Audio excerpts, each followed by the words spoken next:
Hello everyone, welcome to the Mysterious Stories channel, where you'll discover the most mysterious, scary, and fascinating stories. Make sure to turn up the volume and get ready for a spine-chilling experience you won't forget. The Central Highlands of Vietnam had always been a place of untamed wilderness, where ancient forests whispered secrets to the wind and the mountains loomed like silent sentinels. During the war, this unforgiving terrain became a crucial battleground. The dense jungle, with its thick canopy that allowed little sunlight to pierce through, was both a sanctuary and a death trap. American soldiers had long since learned to fear the jungle, not just for the Viet Cong that hid within it, but for something darker, something that seemed to prey on the minds of men, gnawing at their sanity. In late 1968, the war had taken a dark turn. Casualties were mounting, and the psychological toll on the soldiers was immense. The Tet Offensive had shaken the American forces to their core, and the realization that the enemy could strike anywhere, at any time, had left the troops on edge. Fear and paranoia were constant companions in the dense jungles of Vietnam, where every rustle of leaves could be a sniper, and every shadow could conceal an enemy ambush. Yet, there were stories, whispers among the ranks of encounters that defied explanation. Men spoke in hushed tones of patrols that vanished without a trace, of ghostly apparitions seen in the mist, and of the jungle itself seeming to come alive with malevolent intent. On the morning of June 28, 1969, in a base camp deep within the Central Highlands, Sergeant John Jackson received new orders. The briefing was held in a small, dimly lit tent that served as the operations center. The air was thick with humidity, making it hard to breathe, and the acrid smell of sweat and cigarettes hung heavy. The men were gathered around a battered map spread out on a table, their faces illuminated by the faint glow of a single overhead bulb. Lieutenant Harris, a grizzled veteran with a permanent scowl etched into his weathered face, stood at the head of the table, his eyes scanning the faces of the men before him. "Listen up," he growled, his voice rough from years of chain smoking. "We've got intel on a major supply route being used by the Viet Cong. Our mission is to intercept and ambush any enemy convoys moving through this sector." He tapped a finger on the map, indicating a remote area of the jungle, far from any established trails. "This is no cakewalk. The area is deep in the jungle, thick canopy, treacherous terrain, and God knows what else. It's the perfect place for an ambush, but it's also the perfect place to get lost or worse. The locals don't even go there. They say it's cursed." Jackson exchanged uneasy glances with his squad. The mention of a cursed jungle was enough to unsettle even the most seasoned soldiers. But orders were orders, and Jackson was not one to question them. The target date for deployment was July 3rd, giving them 5 days to prepare. The tension in the room was palpable as the men absorbed the gravity of the mission. There was no room for error. The jungle was unforgiving, and any mistake could be fatal. The next few days were spent in a flurry of activity. The men of Jackson's squad, Private Thompson, Corporal Miller, Specialist Davis, and the newest addition, Private First Class O'Leary, busied themselves with preparations. Weapons were cleaned and checked repeatedly. Maps were studied until the routes were memorized, and each man mentally prepared himself for the ordeal ahead. The nights before the mission were restless. Jackson found himself lying awake in his bunk, listening to the distant sounds of the jungle, the chirping of insects, the calls of nocturnal animals, and the occasional rumble of artillery fire far off in the distance. His thoughts drifted to the stories he had heard, the ones whispered around campfires late at night. Stories of entire patrols disappearing, of men driven mad by what they had seen nor thought they had seen in the jungle.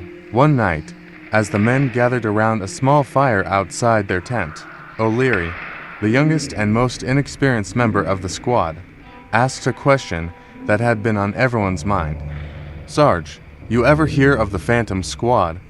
His voice was low, almost hesitant, as if he feared the answer. Jackson looked up from his map, his face illuminated by the flickering flames. The others fell silent, their attention now focused on their sergeant. "Yeah, "I've heard the stories," Jackson replied, his voice steady but with an edge of unease. "Supposedly, they were a recon team sent out a few months back. Went into a part of the jungle no one's ever mapped. They never came back." "What happened to them?" Thompson asked, leaning forward, his expression one of both curiosity and fear. "Official report says they were ambushed by the VC," but Jackson hesitated, glancing around at the shadows that danced at the edge of the firelight. "Some say they weren't killed by the enemy. They say the jungle took them." The words hung in the air like a heavy mist. The men exchanged nervous glances, the weight of the unknown pressing down on them. The fire crackled, sending sparks into the night sky, but the warmth did little to dispel the chill that had settled over them. On the morning of July 3, 1969, the squad departed. The sun had barely risen, casting long shadows over the base as they shouldered their packs and set off. The jungle was already alive with the sounds of the day birds calling, insects buzzing, and the rustle of leaves in the gentle breeze. But the men moved in silence, their faces grim and focused. The weight of their mission, and the stories they had heard, hung over them like a dark cloud. The first few hours of the march were uneventful. The jungle was dense, the undergrowth thick and tangled, making progress slow and arduous. The heat was oppressive, the humidity clinging to their skin like a second layer of clothing. Every step was a struggle, the ground uneven and treacherous. Jackson led the way, his eyes scanning the terrain for any signs of danger. Behind him, Thompson, Miller, Davis, and O'Leary followed, their weapons at the ready. As the day wore on, the jungle seemed to close in around them. The canopy above grew thicker, blocking out the sunlight and casting the forest floor in a perpetual twilight. The air grew cooler, but the oppressive atmosphere remained. The further they went, the more isolated they felt, as if they were the only living beings in a world that had been forgotten by time. By late afternoon, the squad reached a small clearing, where they decided to take a short break. The men sat in silence, their eyes scanning the jungle around them, alert for any signs of movement. O'Leary took a sip from his canteen, his hand trembling slightly. "This place, it doesn't feel right," he muttered, his voice barely audible. Jackson nodded in agreement, though he said nothing. The jungle had a way of playing tricks on the mind, of making even the most rational man question what he saw and heard. The shadows seemed to move of their own accord, twisting and bending in unnatural ways. The sounds of the jungle, once a comforting backdrop, now seemed alien, filled with an eerie dissonance that set their nerves on edge. As night began to fall, the squad reached their designated ambush site, narrow pass flanked by steep hills, covered in dense underbrush. The location was ideal, offering both cover and a clear line of sight for the ambush. The men quickly set up their positions, checking their weapons and laying in wait for the enemy convoy. The tension was palpable as they settled in, the darkness of the jungle pressing in around them. Jackson glanced at his watch. It was just after 2,100 hours. The convoy was expected to pass through the area within the next few hours. The men knew they had to remain silent, still, and focused. But, as the minutes ticked by, the oppressive silence of the jungle began to weigh on them. The usual sounds of the night, the chirping of insects, the rustle of leaves were conspicuously absent, replaced by unnerving stillness. The darkness seemed to grow thicker, as if the night itself was closing in around them. The air was cold now, far colder than it should have been in the humid jungle. Jackson could see the tension in his men, the way they gripped their weapons just a little tighter, their eyes darting to every shadow. The minutes dragged on, each one feeling like an eternity. The jungle was now completely silent, an unnatural stillness that only served to heighten their anxiety. Then, out of the corner of his eye, Jackson saw movement. He turned, his heart pounding, but saw nothing. Just the darkness, impenetrable and suffocating. "Stay sharp," he whispered to his men, his voice barely audible. "Something's not right." Hours passed, and the convoy had yet to arrive. The men remained in their positions, but the tension was becoming unbearable. The silence of the jungle was oppressive, the darkness absolute. Jackson's mind was racing, trying to make sense of the situation. They had followed the intel to the letter, chosen the perfect spot for the ambush. So, why hadn't the convoy come through? Suddenly, a faint rustling sound broke the silence. Jackson tensed, his grip tightening on his rifle. The sound was coming from the jungle behind them. He turned slowly, his eyes scanning the darkness. "Did you hear that?" he whispered to Miller, who was closest to him. Miller nodded, his eyes wide with fear. "Yeah, I heard it." The rustling grew louder, closer. Jackson felt a cold sweat break out on his forehead. "Stay calm," he ordered, trying to keep his voice steady. It could be an animal. But deep down, he knew it wasn't. The sound was too deliberate, too purposeful. It was as if something was moving through the jungle, circling them. O'Leary, who was positioned on the far side of the clearing, suddenly let out a low gasp. "Sarge, over there," he whispered urgently, pointing towards the darkness. Jackson turned, his heart pounding in his chest. At first, he saw nothing, just the shadows of the jungle, shifting and moving in the darkness. But then, he saw a figure, barely visible, standing just at the edge of the clearing. It was humanoid, but something was off. The proportions were wrong, the limbs too long, the head too large. The figure didn't move, just stood there, watching them.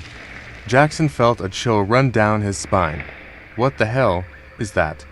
Thompson whispered, his voice trembling. Jackson didn't answer. He couldn't take his eyes off the figure. It was almost as if it was waiting for something. He raised his rifle, aiming at the figure, but something in his gut told him not to pull the trigger. The figure made no move, no sound. It simply stood there, an unsettling presence in the darkness. And then, as suddenly as it had appeared, the figure vanished. Jackson blinked, his heart racing. "Did you see that?" he asked, his voice shaky. The others nodded, their faces pale. "What the hell was that thing?" Davis asked, his voice barely a whisper. Jackson shook his head, trying to make sense of what he had just seen. "I don't know, but we need to stay focused. Keep your eyes peeled." The encounter had rattled them, but they couldn't afford to lose their nerve. The jungle was playing tricks on them, that much was clear. But they couldn't let fear get the best of them. They were soldiers, trained to handle any situation. But deep down, Jackson knew that this was something beyond their training, something they couldn't explain. As the night wore on, the jungle seemed to come alive with a malevolent presence.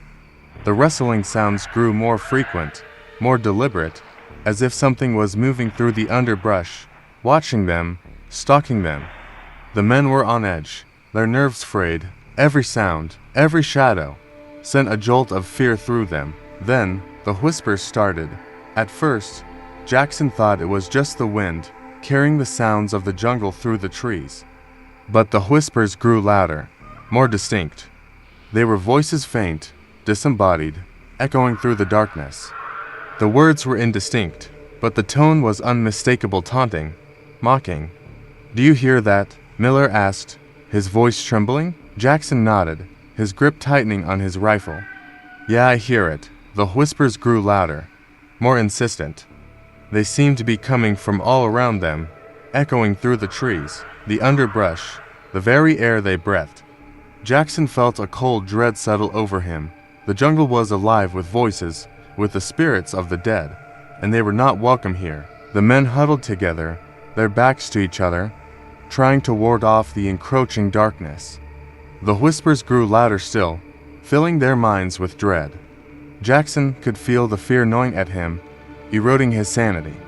The jungle was alive, malevolent, and it was closing in on them. Suddenly, there was a loud crash, like the sound of a tree falling. The ground shook beneath them, sending a wave of panic through the squad. Jackson spun around, his rifle at the ready, but saw nothing. Just the darkness, impenetrable and suffocating. "What the hell was that?" Thompson asked, his voice filled with fear. "I don't know, but we need to stay together," Jackson replied, his voice steady despite the terror he felt. "Keep your eyes open, Whatever's out there, we need to be ready for it. The night dragged on, the whispers and rustling sounds growing louder, more insistent. The darkness seemed to press in on them, suffocating, oppressive. Jackson could feel his sanity slipping away, the fear gnawing at his mind. The jungle was alive, and it was coming for them. As the hours passed, the men grew more and more desperate. They were trapped, surrounded by an unseen enemy that seemed to be toying with them, driving them to the brink of madness. The whispers grew louder still, filling their minds with terror. The rustling sounds grew closer, more deliberate, as if something was moving through the jungle, circling them, stalking them. Finally, as the first light of dawn began to filter through the canopy, the whispers and rustling sounds ceased. The jungle fell silent once more, as if the darkness had retreated with the coming of the day. But the damage had been done. The men were exhausted, their nerves frayed, their minds teetering on the brink of madness. As the sun rose over the jungle, casting long shadows over the clearing, Jackson and his men finally allowed themselves to relax, if only for a moment. The night had been a nightmare, filled with terror and dread. But now, in the light of day, they could finally catch their breath. The men sat in silence, their faces pale, their eyes haunted. They had survived the night, but at what cost? The jungle had taken something from them, something intangible, but real nonetheless. Jackson glanced around at his men, seeing the toll the night had taken on them. Thompson was trembling, his hands shaking uncontrollably. Miller stared blankly ahead, his eyes glazed over, as if in a trance. Davis was muttering to himself, his words incoherent. O'Leary was the worst off, his face pale, his eyes wide with fear. He was clutching his rifle so tightly his knuckles were white, his breath coming in short, shallow gasps. "We need to get out of here," Jackson said, his voice steady despite the fear he felt. "This place, it's not right. We need to get back to base. Regroup." The others nodded in agreement, their faces pale and drawn. The night had been a waking nightmare, and none of them wanted to stay in this cursed jungle any longer than necessary. Jackson led the way, his eyes scanning the jungle around them, alert for any signs of danger. The daylight brought little comfort. The jungle was still dense, still oppressive, still filled with an unnerving silence. The shadows seemed to stretch out towards them, as if reaching for them, trying to pull them back into the darkness. As they made their way back to base, the men were on edge, their nerves frayed. Every sound, every rustle of leaves, sent a jolt of fear through them. The jungle was alive, and it was still watching them. The squad finally emerged from the jungle, battered and broken, their minds haunted by the events of that fateful night. They had survived, but they would never be the same. The jungle had taken something from them, something they could never get back. Back at base, Jackson filed his report, detailing the mission, the ambush that never happened, and the inexplicable events that had unfolded in the jungle. But he knew that no one would believe him. The official story would be that the squad had encountered enemy forces and been forced to retreat. But Jackson knew the truth: the jungle was alive, and it had come for them. As the months passed, the squad was gradually reassigned, dispersed to different units. The events of that night were never spoken of again, but they remained etched in the minds of those who had experienced it. The jungle had a way of getting under your skin, of staying with you long after you had left it behind. For Jackson, the memories of that night would haunt him for the rest of his life. The whispers, the rustling sounds, the figure in the darkness, they were all burned into his mind, a reminder of the terror he had faced in the depths of the jungle. The war would eventually come to an end, but for Jackson and his men, the battle was far from over. The jungle had taken something from them, something they could never get back, and as long as they lived, they would never forget the haunting shadows of Vietnam. If you enjoyed today's story, don't forget to like, share, and subscribe to our channel, Mystical Tales, so you won't miss out on more eerie and thrilling tales in the future. Thanks for watching, and see you next time.